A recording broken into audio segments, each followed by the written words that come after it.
My name is Ricardo. I'm a rapper and a poet, and my stage name is Chozen. And if you want to hear more of my work, you can get at me on Twitter. That's at its_Chozen. That's Chozen spelled with a Z. I got into poetry because I used to do rapping, and I sort of, when I would get on stage and perform the rapping, I didn't like the fact that with an instrumental it was hard for you to understand what I was saying, so I kind of took that away. I took the instrumentals away and started performing it a cappella, and it sort of came across as spoken word. I started listening to people like Sully Breaks and George the Poet, and some Def Jam poets as well, people like Black Ice, and those people kind of taught me how to do poetry, how to do it the way I wanted it to sound. So sort of merged the rapping with the poetry, and yeah, that's pretty much how I got started. My thing is, I'm more centered around lyricism and content.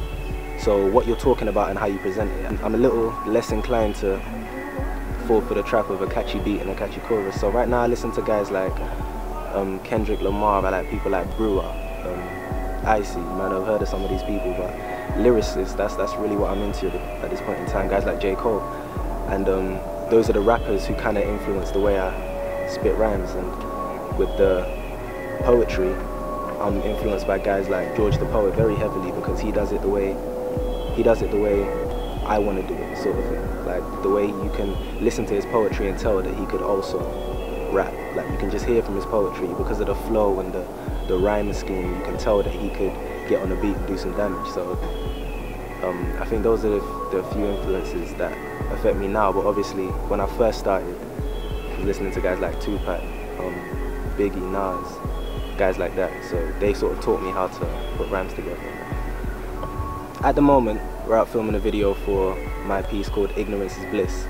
And really what inspired that is the saying that just before you die, your life flashes before your eyes. So I kind of took that and ran with it. And the title was inspired by a Kendrick Lamar song, which is called Ignorance is Bliss. And I love the song, and everyone knows that Kendrick Lamar does damage on beats, but I couldn't really get into it because the message wasn't really, it didn't sit right with me. What he was trying to portray, that ignorance was bliss, it didn't really sit right with me. So I thought, let me take that and sort of put my own spin on it. So the concept is just a guy who used to live life as a thug, a stereotype, and he's reflecting on his life because for some reason it's just about to end.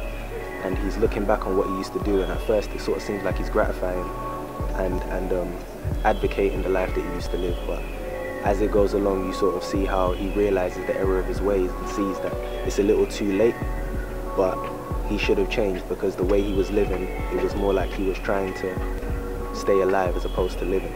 On Tuesday, the 11th of September, I will be performing at 93 Feet East in Brick Lane. And yeah, it's going to be a pretty good show, so you should come down.